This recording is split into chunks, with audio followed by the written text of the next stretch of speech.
Malawian Camera. Yayi mu Parliament lero ndithu mwanabuka moto pamene mizwanya yokhayokha mithutha yokhayokha timati ma opponents ndi amene amayankhula. Munali a George Chaponda anayankhula nkudzayankhula a Samiye Suleman kudzayankhula a Jessica Kabwila kudzayankhula koma ena ajaso lero ndithu. Guys, thank you so much. Tieni tione kuti mmene mulizona. Continuation of general debate. Honorable member for Rumpi East, then Blantyre City South East, and Zimba North, yes.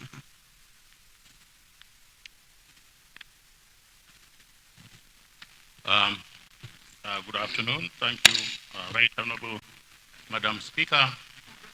I would like to thank you for giving the people of Rumpi East to comment on the budget statement that was made here by the Minister of Finance. Hello, am I properly heard? Not clear?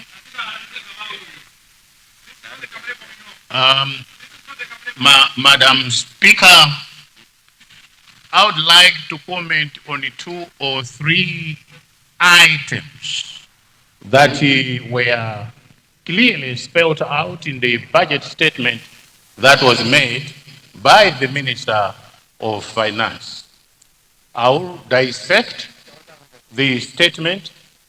I will comment on the issues that has to do with my region as well as the roads in my region.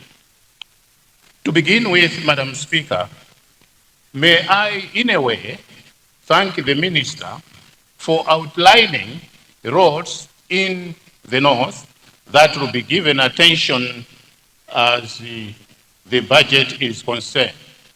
There were about 6 or 7 roads that were mentioned in the budget.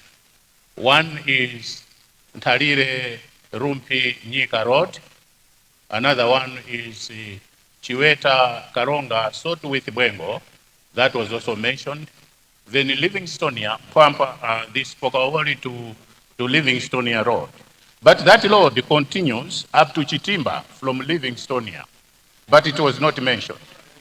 Another road that was mentioned was the Ekwendeni Perembe Eotini Road, that was mentioned. Another one was the Edingeni, this was Gender Edingeni Road, that was mentioned. Just to mention a few of the roads that were mentioned in that budget statement. But analyzing the allocations that were made, if we are to take the project itself of the roads that were mentioned by the minister, you will find that, I'm dissecting it now, you will find that each road is allocated with 2 billion, whether it's a tarmac road or it is just a gravel road.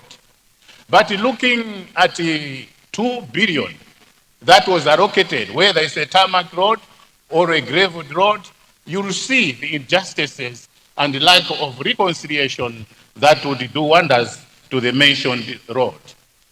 And my appeal is that to the minister, that the 2 billion that was allocated to each road is not even worth it, calling that and be included in the budget statement that these roads shall be given that priority that it deserves. When if you look at it, it's just more like Zochechera, these roads.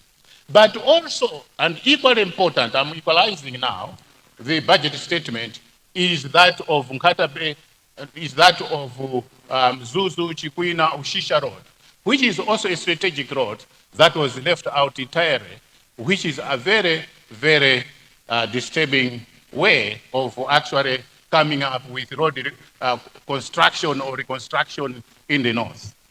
Madam Speaker, we as the people, I am not going to say, because I am from the north, therefore I am saying that we have been discriminated. No, because I don't subscribe to that issue of regionalism, tribalism, sectionalism, nepotism, etc., etc.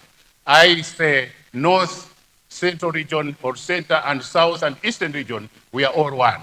So I am not going to go that far. But my humble appeal is why can't we have a fair of what the roads in the North they are all about, Madam Speaker. Madam Speaker, equally important is the road from Mzimba, Kawere Mzimba, southeast. That road is also important, and it is left out completely. Another road that is left out is Tumbi, Mpompa, Usowoya, Mzumara Road. But if you look at Ilomba up to the border, 2 million is just a storm in a teacup, or I would say a drop in the ocean. Why can't we have a better way of coming up with roads or road projects in the North?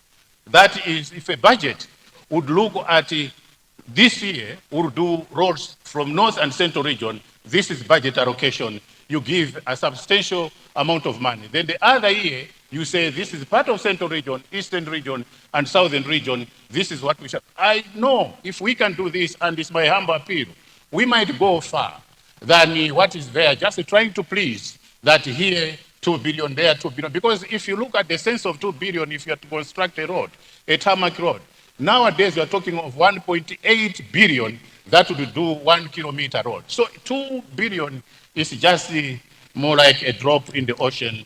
That to me, I am appealing to the government, the minister concerned, to look at it objectively, to look at it as we are debating or now in the verge of passing vote by vote that is coming in 2 or 3 days from today.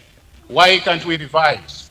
Why can't we put sense or senses into the way how we come up with road construction or reconstruction as a vision or as a construction of roads during that particular year or in the year?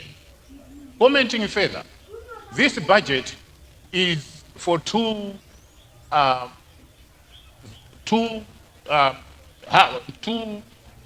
halves.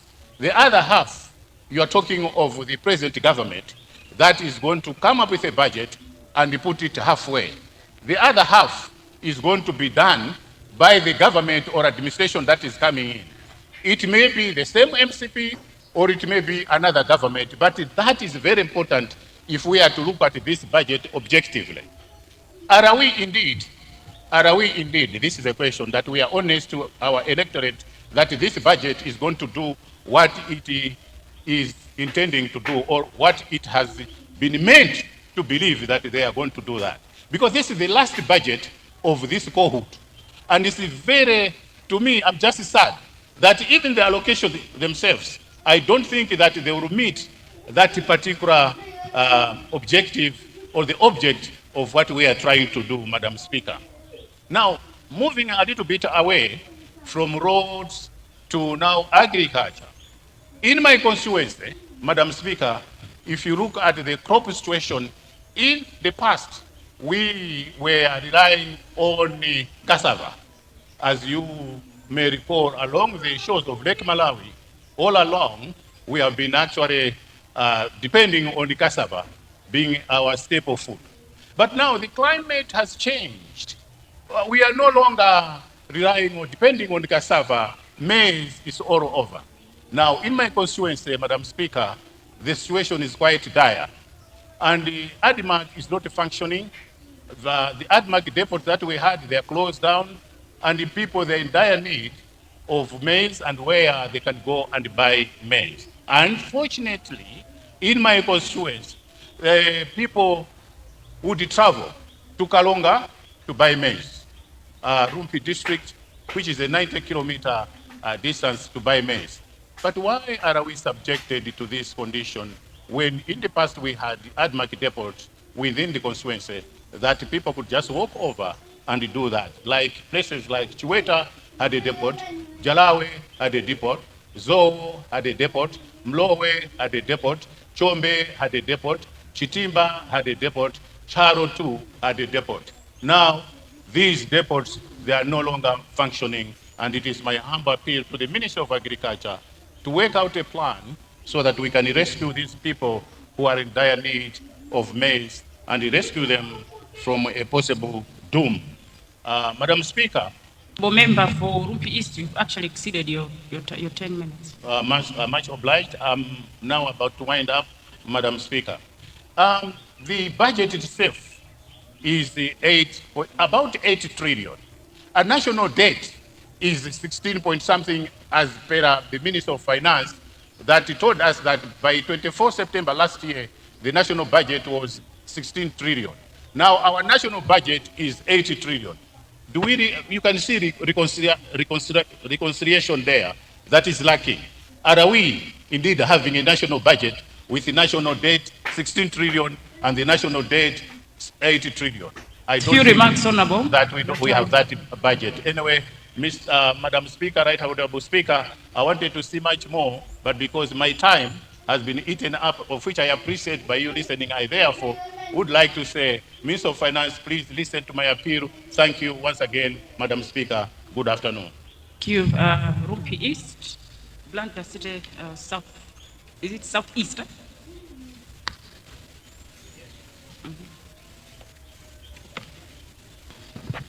Thank you, Madam Speaker.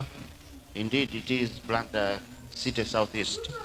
Madam Speaker, commenting on the budget, first of all, I wanted to thank the Minister for presenting his last budget. Madam Speaker,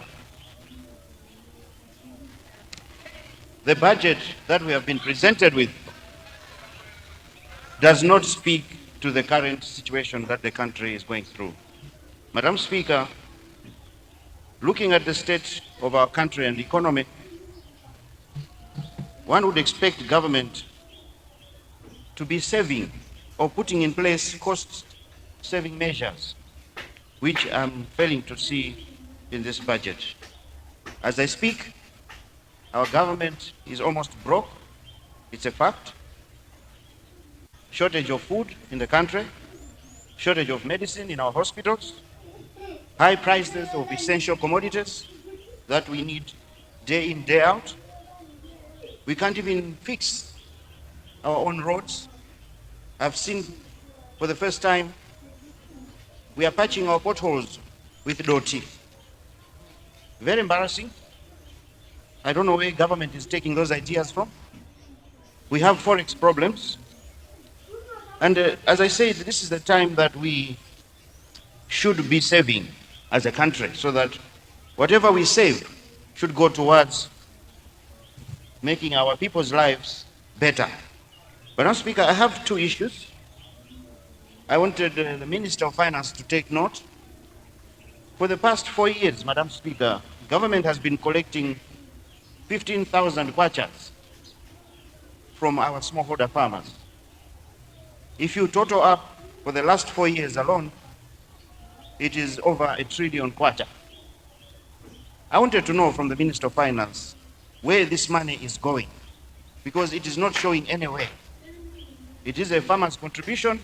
Before they are given fertilizer, they contribute 15,000 kwacha per bag, and also the ones that get goats, they do make a contribution.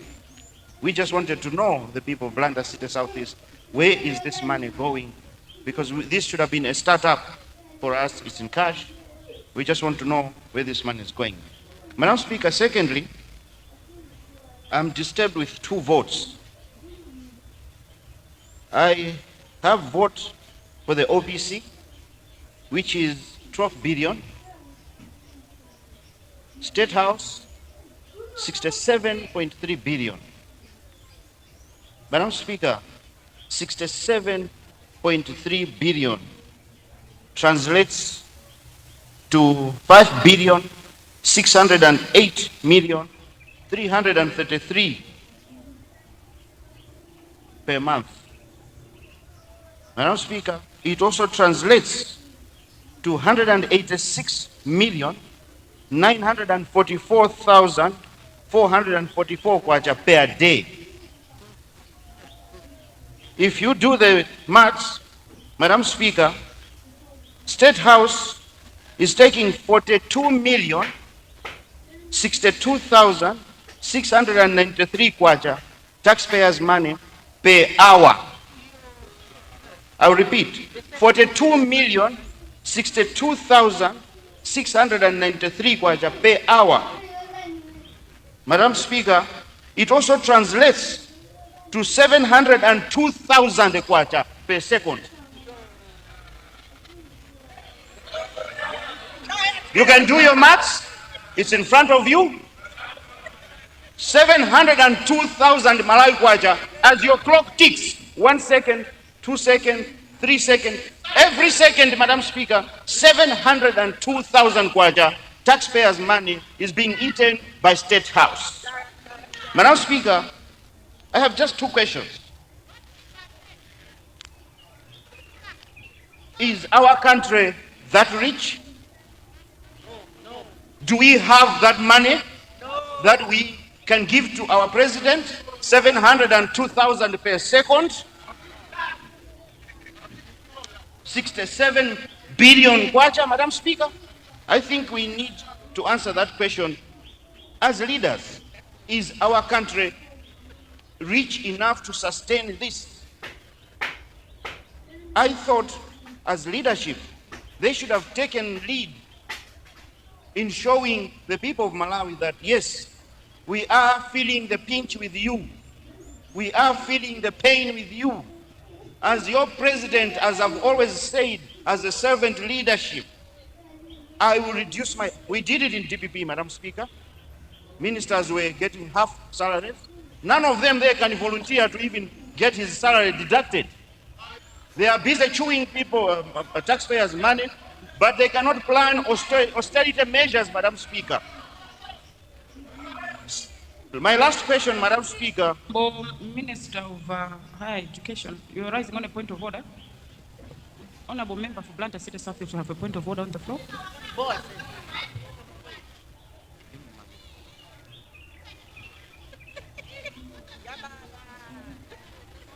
Yeah, thank you very much.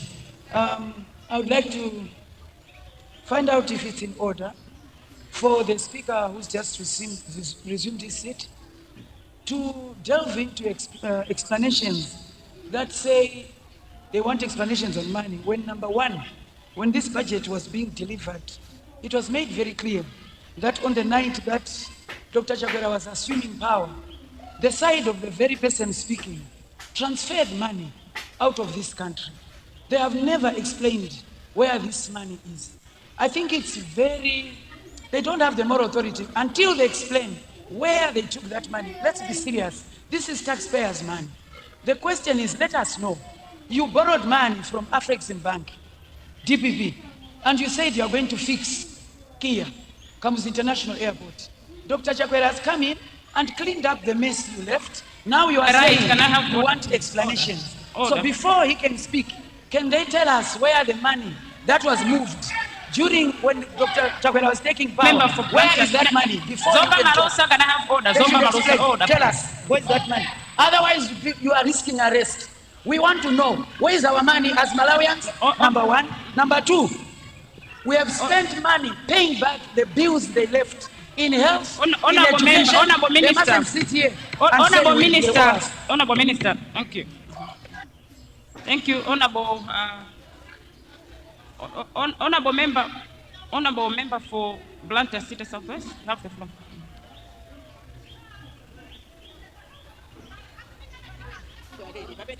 Yeah. Madam Speaker,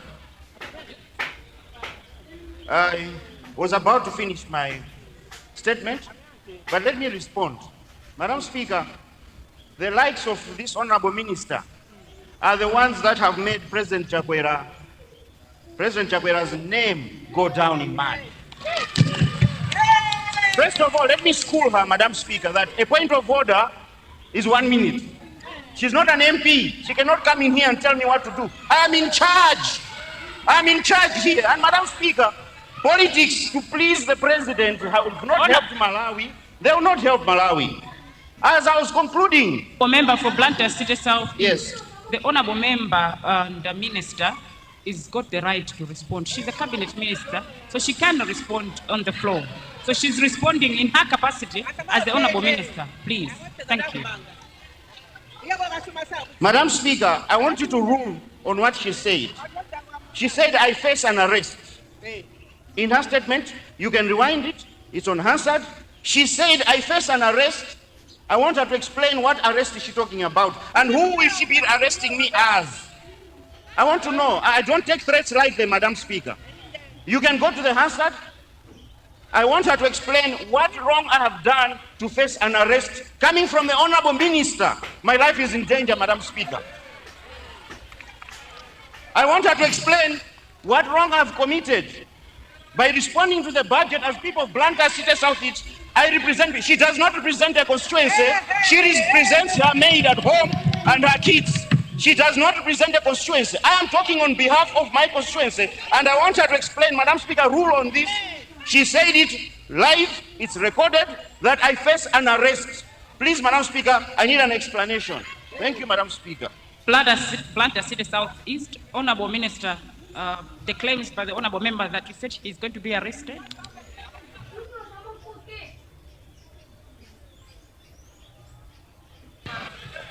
If I can be allowed to respond, I know that coming from that side, understanding diction is a challenge. So you want to take me to school? Let me educate you.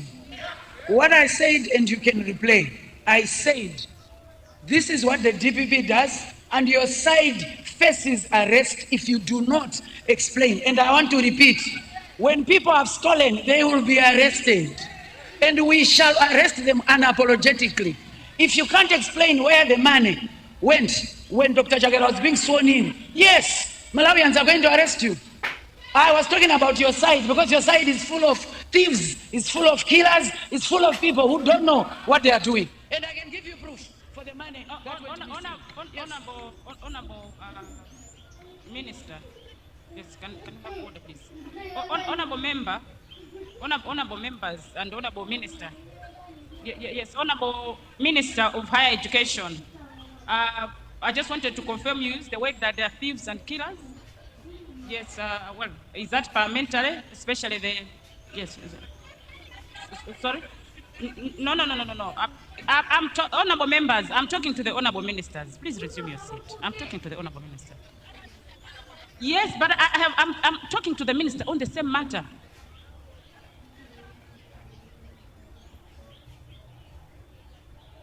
Yes, Honorable Minister of Higher Education.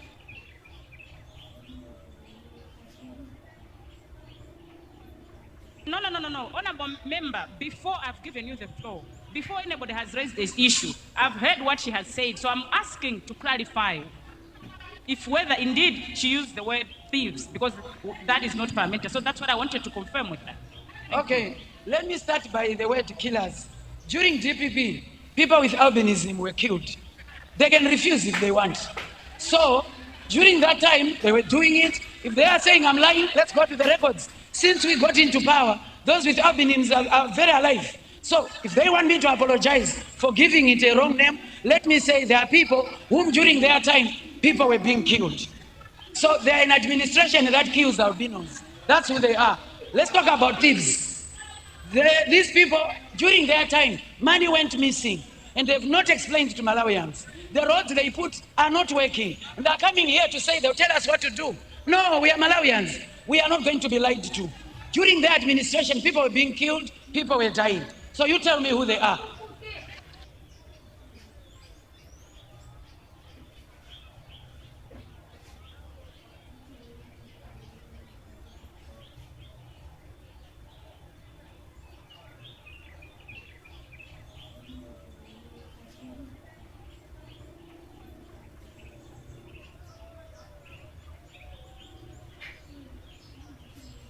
Honorable Minister of Higher Education, can I have order, Honorable Members?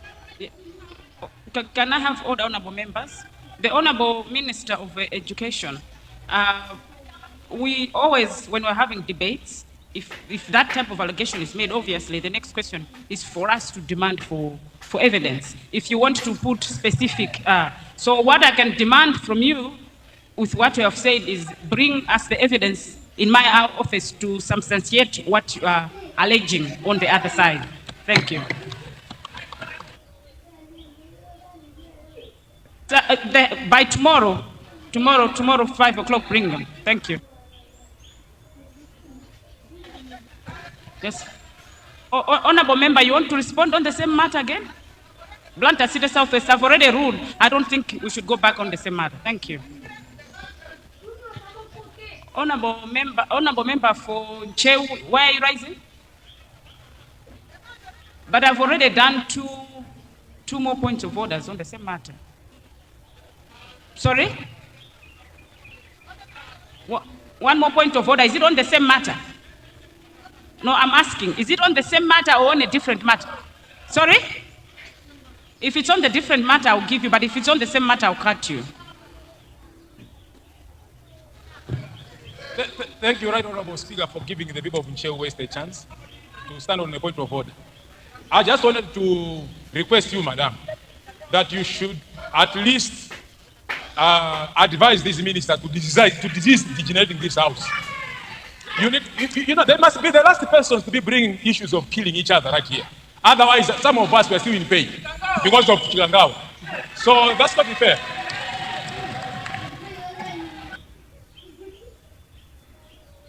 Honorable members, can I have order? Honorable members, can I have order? Honorable members, can we please stop? Let us contribute. Let us stop bringing emotive issues on the house, please. Please, honorable members, please. Honorable member for Nzimba North, you have the floor.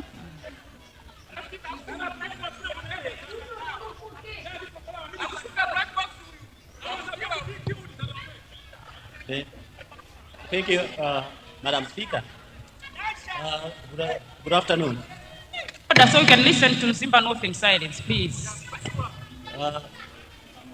Yes, good afternoon, Madam Speaker. Madam Speaker, let me just allude to one or two things before I proceed to the main substantive matter.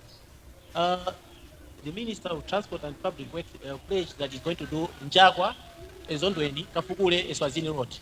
I'm not seeing it in the budget. Madam Speaker. Closer to your mic, I can't get you clearly. Yes. Madam Speaker, I am saying that I cannot see Njagwa, Eswazini, Ezondweni, Kafukule Road, which was committed and funds were available, and the Badea government provided the funds. Up to now, I cannot see those funds in the budget. Second thing, Madam Speaker, the budget statement in the economic outlook, it does not address the serious matters which are confronting the country now, and indeed the global economy. Madam Speaker, we have USAID, which has withdrawn from the economy of Malawi. The European Union have reduced the funding to Malawi, and indeed the British government too have reduced the funding to Malawi. Madam Speaker, these are substantial reductions to the national support of the economy.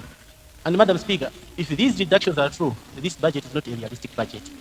Going to page number 7, Madam Speaker, the Minister has alluded to the fact that he is hoping that he is projecting a budget of 8 trillion. At the same time, Madam Speaker, he is projecting a growth of 7%.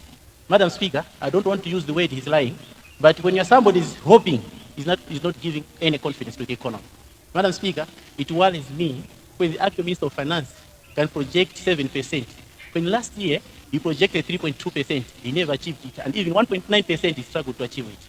Madam Speaker, in the effective and efficient implementation of budget expenditure control, Trump has delivered expenditure control measures across the country. Why can't Malawi learn to deliver an efficient control mechanism? Pushing into the budget an integrated national financing INFF. Madam Speaker, an integrated national financing expenditure framework is not a government of Malawi Congress Party. Madam Speaker, this is a budget review which was done by South Chilima. And you never implemented it. Now you're still as if you're cosmetically addressing that as if you know what you want to do. Madam Speaker, you never did public forms. The public forms that were initiated by South Chilima report were nowhere driven or accepted by the government. But today you are saying you want to implement that. That is a lie. Madam Speaker, let me go and address the other issue. Article 4 of the IMF mandates this country to do some measures and others not to be done. When you see a government chasing forex in the streets, when you see government in the Ministry of Local Government allocating forex to vendors, when you look at administrative interventions into the forex management and the monetary policy, Madam Speaker, Article 4 of the IMF, I don't know what you are going to answer when you are going to go for reviews. No wonder the Minister of Finance in the review at Washington. He was nowhere to be seen. He landed out in the review mission in November. He was absent. Only people from the Reserve Bank were present. Equally, when the International Monetary Finance came here to see the banks, the commercial banks in Blantyre, the Minister of Finance also did not, he abandoned, he gave an excuse. When it was very important to address the forex issue, Madam Speaker, we do not address monetary policy in the Ministry of Local Government. Equally in the Ministry of Finance, they are addressed at the Ministry of the Reserve Bank. That was wrong, and that is wrong. Let me also address the issue which is related to World Bank. Madam Speaker, you can't have thugs closing companies, ministers of labor, ministers of trade and industry, going out in the streets because of very small welfare issues. Madam Speaker, it gives the confidence of doing business in the wrong direction. And it gives the confidence of Malawi in a wrong direction. Any country like Malawi, which is not rated on the international market, it is based on the kind of doing business. And the World Bank assesses that. And if you are threatening the long-term investment into this country, Madam Speaker, the economy of this country will not improve. You are threatening the short-term under IMF. You are equally threatening the long-term cost of doing business in Malawi. And you see, foreign direct investment will also not come. The little foreign direct investment that is in Malawi, Madam Speaker, is also being threatened by somebody who's just going to there to close toilets, to close companies because of very meager issues. Madam Speaker, I am worried because we have the opportunities of having Kairekera reopening. That is foreign direct investment. We have a very major investment in Kasia, Rutile. For them to raise money internationally, they must see the cost of doing business and the Ministry of Trade operating on international standards. Madam Speaker, I'm worried. The cabinet which is there has no capacity, no knowledge of what they're doing. I'm very worried, especially with the Minister of Trade and Industry. Having said that, Madam Speaker, let me also address the issue of GDP. When the Minister of Finance is talking about GDP, and any cabinet minister or government, they are talking about growth of the industry of GDP by 7%. And they're emphasizing on tourism, agriculture, mining, or manufacturing. Let me address the issue of tourism, Madam Speaker. Madam Speaker, in Malawi, where is that tourism going to go? Even when Bushire, who is bringing tourism, is being threatened to go back to South Africa. How are you going to address the issue of tourism? The issue of tourism does not constitute the GDP of Malawi. The last time GDP of Malawi was constituted was in 2017. And you cannot attribute a GDP growth rate to tourism, which is not in your GDP. Madam Speaker, when are they going to produce a GDP assessment? This government has never had a GDP assessment. They don't even know what GDP is. They don't know where that GDP is coming from. They don't know even where the source of that GDP is coming from. Having said that, Madam Speaker, let me also go to the gross national income. Madam Speaker, the gross national income of any country is factored into people working in Malawi and people working outside. The gross investment in this country, most investments are from South Africa, from other countries. We have even in NICO, even in which other insurance company, even Standard Bank. The amount of money and the dividends that is going out of Malawi is much heavier than the revenue which is coming into this country. Now, if you look at the inflation projection minus the GNI, you will find that the local Honourable Minister, if you want a point of order, please indicate, because as it indicating here, I can't tell whether you want to contribute or you want a point of order. Yes, and next time ask our clerks to show you how we want you to be doing it. If you want a point of order. You have the floor, Honourable Minister. Madam Speaker. Honourable Member from Zimba North, there's a point of order from the Minister of Tourism. Very much, Madam Speaker. Is it in order, Madam Speaker, that the member who's just resumed his seat should insinuate that this country or this government doesn't even know or doesn't have a GDP or doesn't know the GDP? I'm standing on the point of order, Madam Speaker, because specifically that you had mentioned the Ministry of the tourism sector, a sector that I am presiding over. Madam Speaker, for the past 7, if it's not 8 years, the National Statistics Office has been saying that the contribution of tourism to the GDP has been at 6.7%. As a matter of fact, we in the sector have been disputing that. And Madam Speaker, that 6.7% was not declared by the Kabwila government. It was declared by the DPP government. And now, is it in order that the Speaker should insinuate that maybe that was a lie? Maybe he should tell us if that was a lie, that tourism was contributing to 6.7%, because as far as we are concerned, I think we should be contributing more than 6.7%. So he should tell us if that is not true, and what is now the contribution of to the GDP from tourism sector, because we do believe that tourism, Madam Speaker, is contributing to the GDP of this country. I so thank you, Madam Speaker. Very much, Honourable Minister of Tourism. Honourable Member from Zimba North, there's that clarification from the Honourable Minister.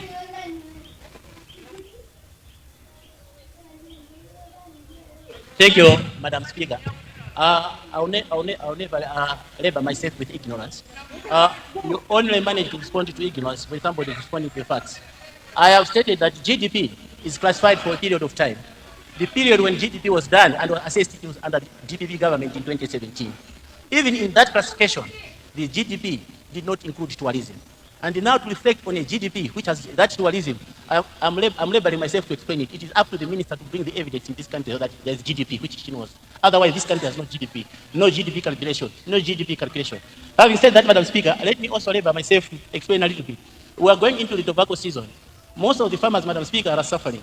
When we are doing the exchange rate at tobacco sales, the selling point of the tobacco is in dollars, but the exchange rate which the tobacco farmers are exchanging their money, it is way, way below the spread of the foreign exchange, and even lower. It seems like we are duping the farmers for the labor which they have gone into. Having said that, Madam Speaker, let me also just go straight to the point of inflation. Madam Speaker, the inflation currently is hovering around, I think, 24% in 2025.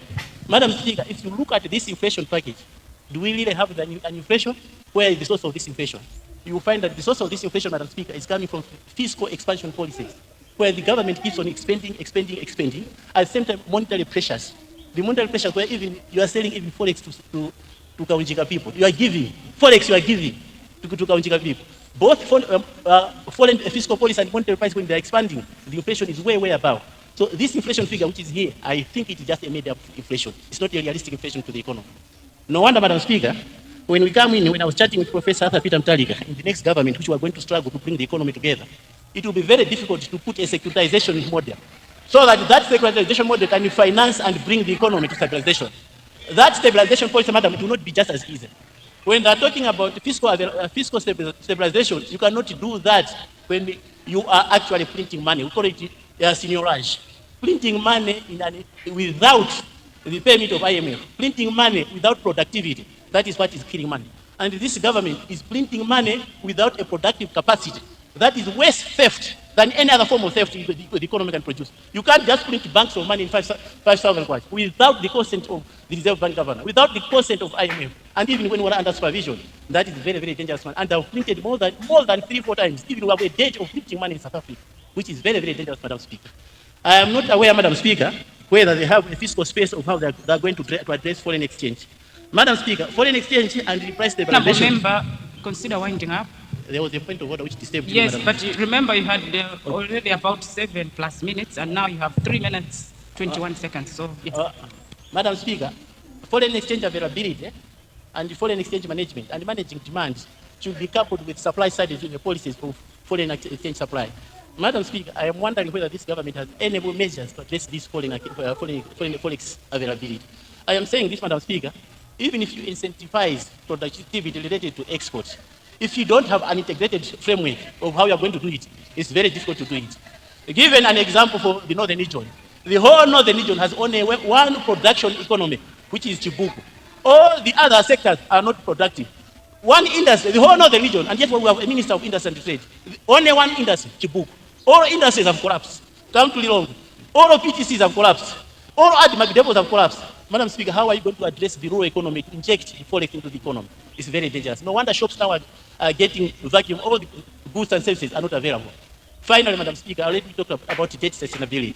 Madam Speaker, the level of debt in Malawi, which the minister has attributed to about 16 trillion, 8 trillion being local debt. Madam Speaker, that's not a correct information. We have quite a lot of arrears even at Parliament to pay those people who are giving us services. We have a lot of arrears in hospitals.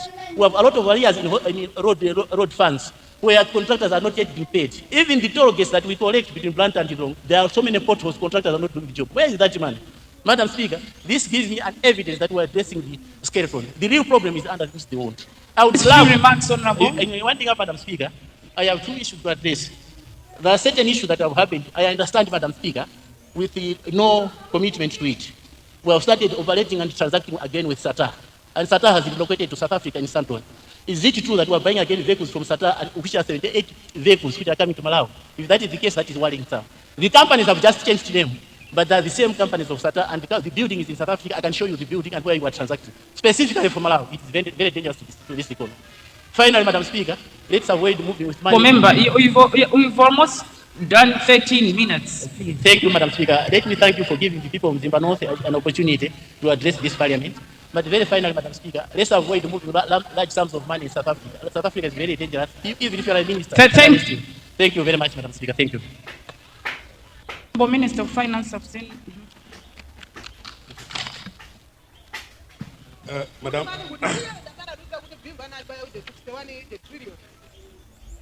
Madam Speaker.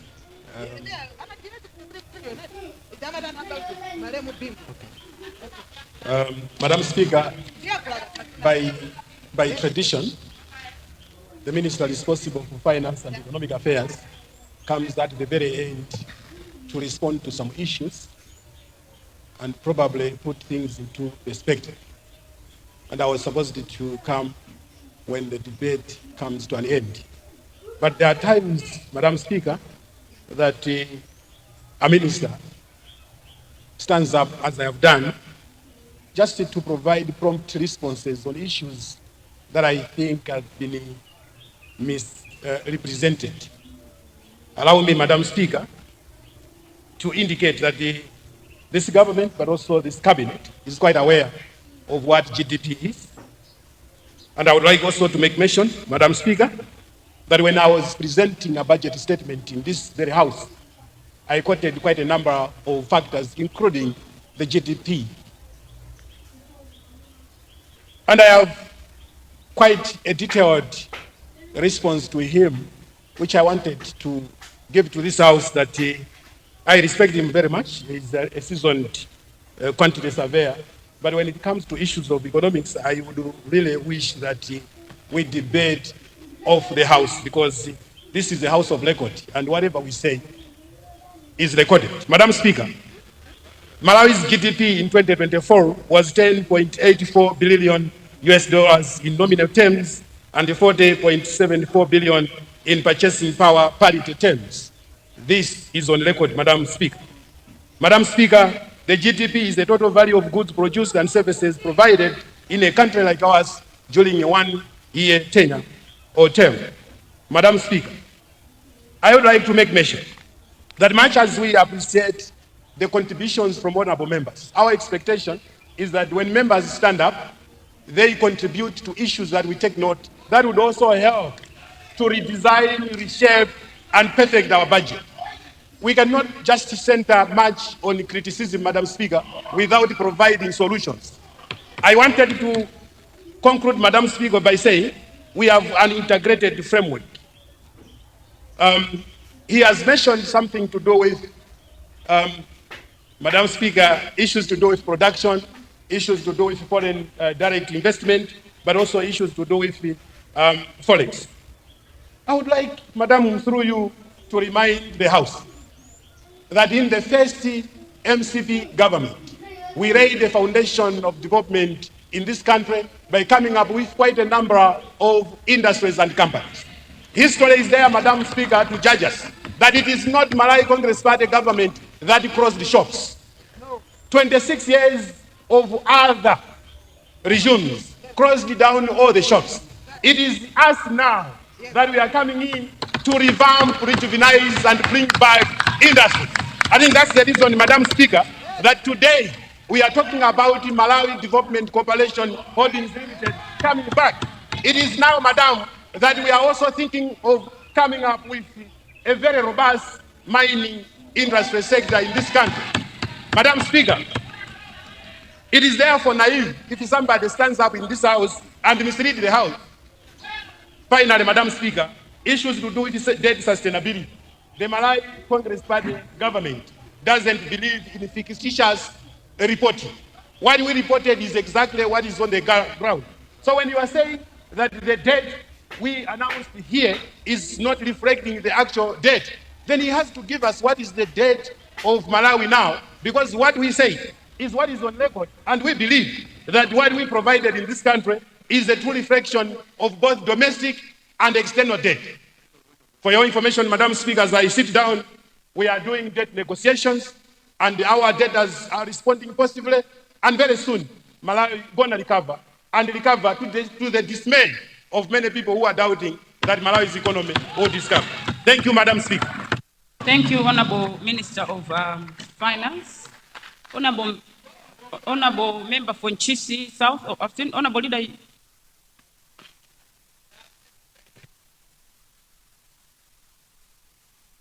Honorable Leader, proceed.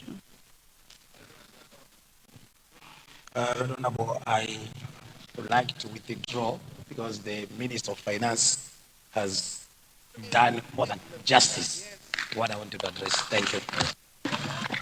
Chisi South, then Malawi, Camera.